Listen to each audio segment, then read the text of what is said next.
Great. Okay. Wonderful. I've seen enough so we can get to work. Michael, welcome and thank you for playing the piano. You're a wonderful pianist, it turns out. You're mainly a pianist, have been mainly a pianist. Yeah. Great. I'm not really officially trained as a conductor. No, but you're here as a musician, which, as you see, is the only thing that really matters. Yeah. We have to begin at the beginning, really. You understand that with you. You're a very sophisticated musician. You have lots of ideas.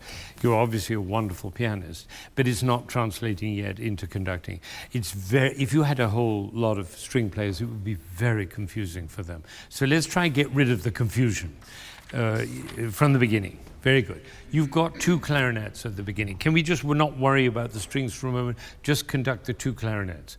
And the reason there are two rather than one, do you know why there are two? Why didn't he give that to one clarinet? It's a different color. It's a different color. Yeah. It's a richer, fuller, more Russian color. And Tchaikovsky loved the sound of two clarinets playing the same note. Right. So now, can you get into your body the sound that you want from those clarinets? Imagine they're over there, and they are full and rich and warm, shaluma, you know that word, shaluma? That's the area of the clarinet which this is written in. Low, with a very beautiful contralto sound. Mm-hmm. Can you get that? Now, one of the things you have to develop in order to be an effective conductor is a range of emotional gestures so that the orchestra players can see what you're thinking. Because at the moment they're wondering, what's he thinking? And when you're playing the piano alone, that's fine. But it's not alone when you're in front of an orchestra. You have to be absolutely clear at all times exactly what you want them to do. And they'll produce it for you without fail. But if you go, no, they won't know. Right? So let's do that opening clarinet solo. Can I recommend that you don't look at the music 5 times before you conduct? Because that's like saying, what is it? What's it? What are we, which piece? Tchaikovsky? They will lose all faith in you. Okay. So right over there, those 2 beautiful clarinets want to play a great sound.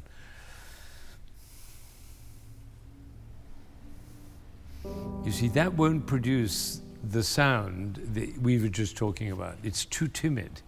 They want whoa, whoa, so they're going to just play the clarinets if you can leave out that one.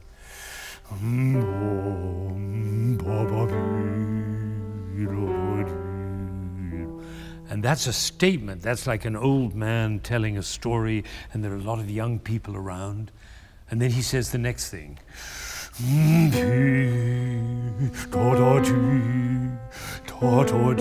what happens next?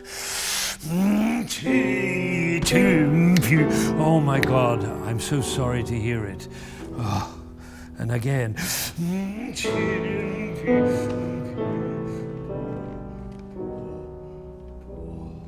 Right. And already we've got Russian sorrow in the room. That's up to you now. Okay. All right? Okay. Try once again. 2 clarinets. I'm going to suggest you use this to be your breath. So before I conduct that, I would go, because they're clarinets, I go. That breath, when I do that, that's the breathing in of the clarinet players. I go. And by delaying the downbeat, I'm getting them to really settle into the sound. Because if I do this, that's not the sound. No, they don't. But they want. And you see, look, she went like this with her shoulders. And that's what your clarinet is to do, all right? You have a relationship. It's as if there's a wire going from you to every single player in the orchestra, like that. Directly from your heart to theirs, and from that to the audience. Right? It's all transferred electronically, by which I mean through the molecules. You understand that? Okay, do it here. Better. And now do it less with this and more with breathing. Let's breathe together. Yeah, there we go. Now let's add the strings. So breathe in.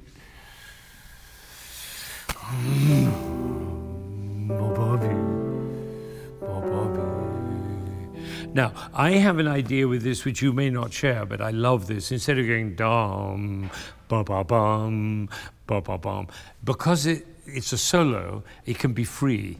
And so in that Russian style, the little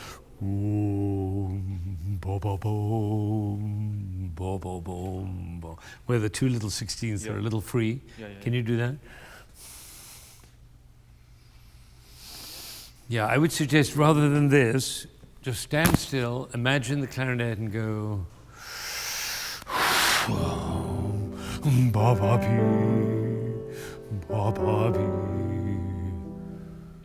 Now new. Yeah, but something has to happen to your face. They're looking to you. You're telling a story. Imagine you have a lot of children around. Do you tell stories ever? You don't have any children, do you? Not yet. So sorry. But if you have a child, you say, and they're looking like that. Oh, what comes next? And you say, the next phrase. Okay, so be a storyteller. It still looks too placid. Even before you come up, even before you start, you have to say, I have a story for you, my dears. You wait, this story is so beautiful.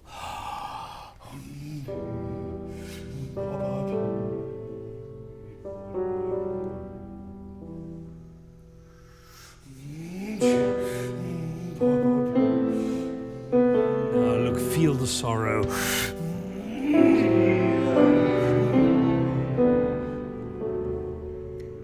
And again, you think more sorrow.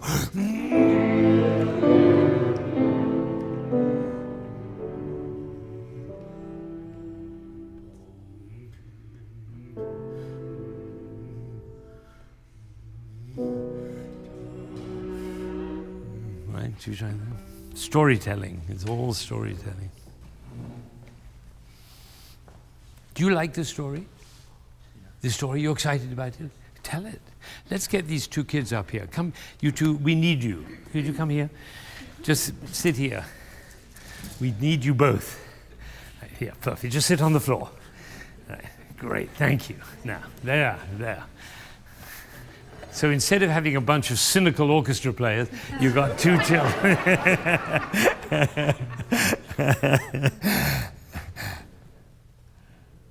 Yeah, already you're a different person. Isn't that amazing? Because you're suddenly interested in these two. I think you've stumbled on something. Yeah, that's great. Yeah, that won't give the clarinets enough sound. It's too little. It's just too restrained. Breathe with them.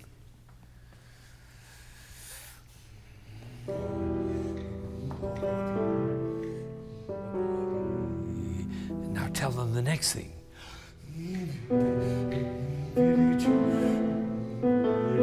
Now, so sad.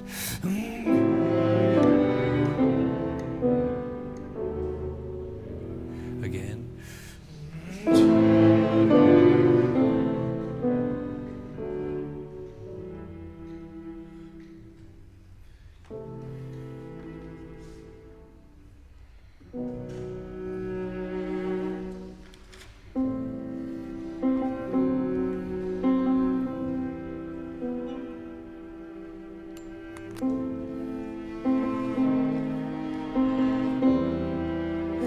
Now.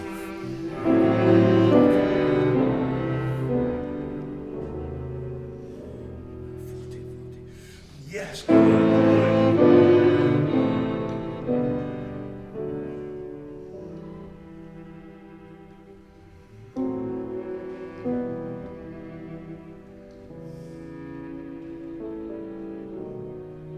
Good. You're doing so much better. It's great. When you have children, you'll find that they get easily bored, and you have to work harder to get their attention. They get distracted, and some of the gestures you're making are so placid, not as much as before, but they're so placid that you would lose the attention of the children, which means the players. Right? So just more energy. Do you know who I mean when I say Rostropovich? Okay. Rostropovich has never bored anybody, ever, right? Because the energy, even when he's not playing, he's using huge amounts. Have you ever watched him play? When he's not playing, the orchestra's playing alone, he's so totally engaged in the music. That would be a wonderful model for you, right? That kind of, because you've got to convey so much information to these players, but you're doing much better. I mean, it's like it's gone up. So can we go another whole level? The trouble is you care what you look like. That's the difference. I don't care at all what I look like. I care about the music and conveying it. And you're worried about what your appearance. Who cares? The highest compliment I was ever paid, somebody said, "You have no pride." Oh, great, terrific, thank you. So don't have any pride. Just get the music through you, through your body, through your arms, through your face, and get it to the children. And then they'll pick up something as well. All right, here, once again, from the beginning.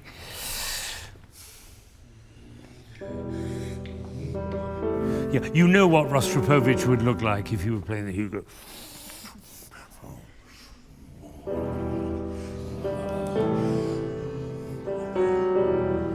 You don't need to do that, but do something. Well, you know, there's a reason, because the Russians suffer so much. Yeah. You know, they suffer more than... You're Russian originally. Yeah. Well, so you should know. Yeah. Yeah. But you've said, oh, I don't want anything to do with that. Whereas she loves that, and when I give it her room to do it, she does all that stuff. The real Russians want to be expressive. All right, so don't suppress it. Once again. You forgot to breathe.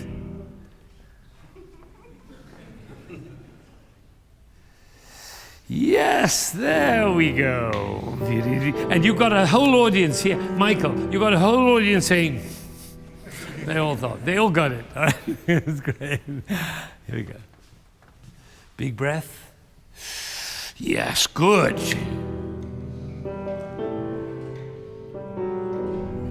Look how she plays.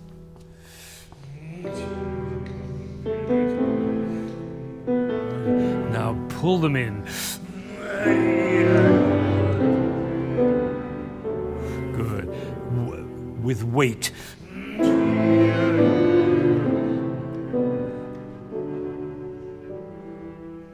Yeah, I'm going to warn you about something. It's getting slower and slower and slower. But he's very clever. He gave you a metronome mark. Do you know what it is? 80. Yeah, but you're way down, way below that.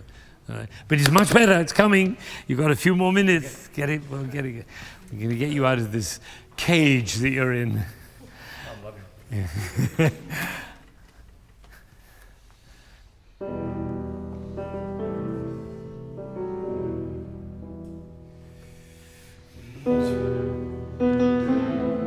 Now, noble and sad. 3.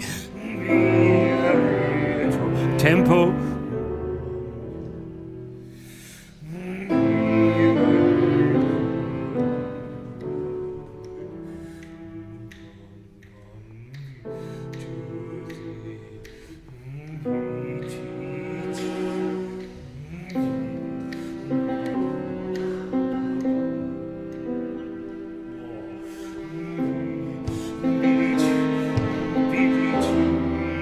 Heavy now.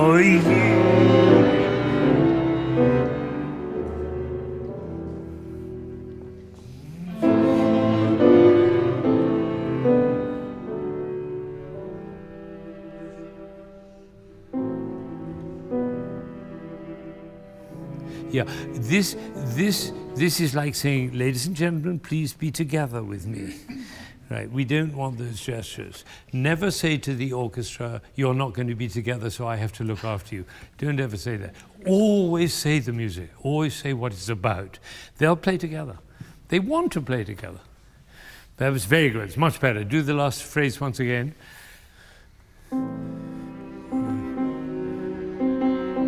Now the crescendo starts. Crescendo.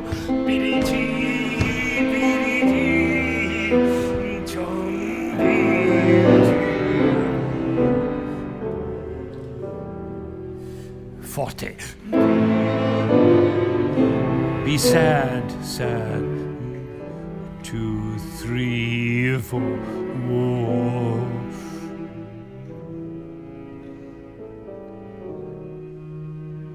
Now, pianissimo for the first time. I want to tell you something about that. The bassoon comes in for the first time there. Do you remember on an E? Very hard for the bassoon to play soft enough. So look at the bassoon and say, I know how hard that is. I'm going to help you. And they'll be so grateful to you. Right, go right from there. Yes, good.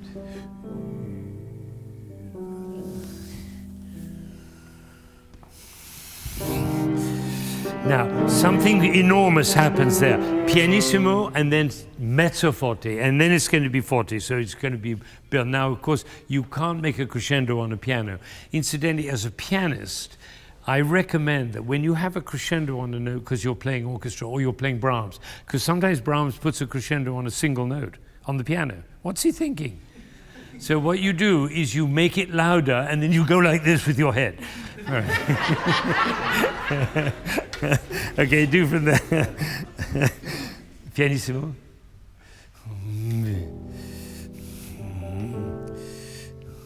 Di, ti, ti, ta. Yes, exactly like that.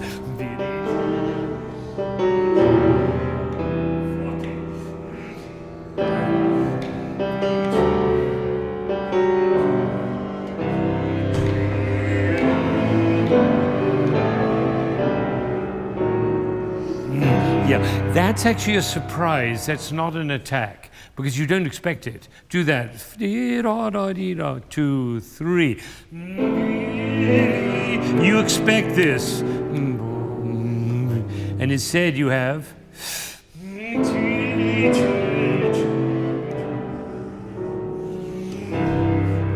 surprised, something to suggest you're surprised. Once again. That was very good, incidentally, much, much better.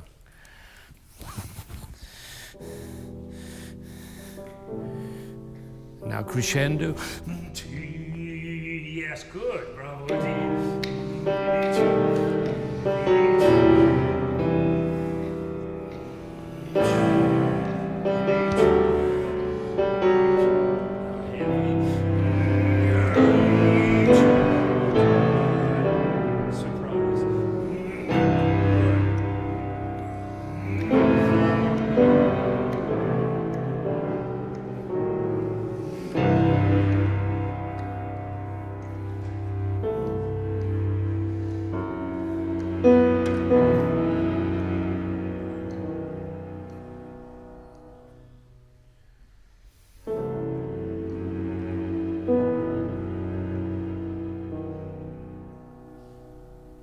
Good, good. It's come a long way. It's come a long way. Well done, bravo.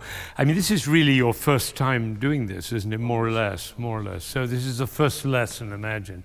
Very, very good. You're doing beautifully. And you're a naturally gifted musician, but you think that playing the piano, you don't have to do all these things. You know, I watched Barenboim the first time he conducted, the very first time. He was 14, and I was 15. I remember it very well. He'd never conducted. But he was a great pianist. He was already a famous pianist at 14. And I watched the first note he conducted. And it was with the Torino Orchestra in Siena, in Siena, in the festival. And he was standing there, 14 years old. Zubin Mehta was also a student that same year. But he'd conducted already. But Barenboim had never conducted. He went, Egmont Overture, he went, bah, like that. Wow, everybody thought, my God, it's a great conductor. Well, he was playing the piano. He was just going, bah, the same way he plays the piano. So if you think of yourself as a conductor at the pianist, and think every composer was a pianist. They were all pianists. If you think of yourself as sitting at the piano, treating the piano like an orchestra, and then when you translate to being a conductor, you'll be very effective. But don't be restrained about it. All right, but you're doing really well. Thank you very much. Beautiful. Beautiful. Beautiful.